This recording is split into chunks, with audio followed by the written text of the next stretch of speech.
Sitting or standing for extended periods can lead to back soreness, and while cracking your back may provide temporary relief, it should be done cautiously and not too frequently, as overdoing it can worsen pain.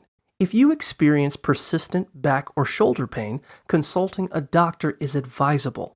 There are several methods to crack your back, while sitting in a chair, lying on the floor, standing, or with the help of a friend. You can also use an exercise ball or perform stretches such as the leg over leg back stretch, rocking stretch, or stretching using your bed. Always prioritize comfort and avoid any movements that cause pain.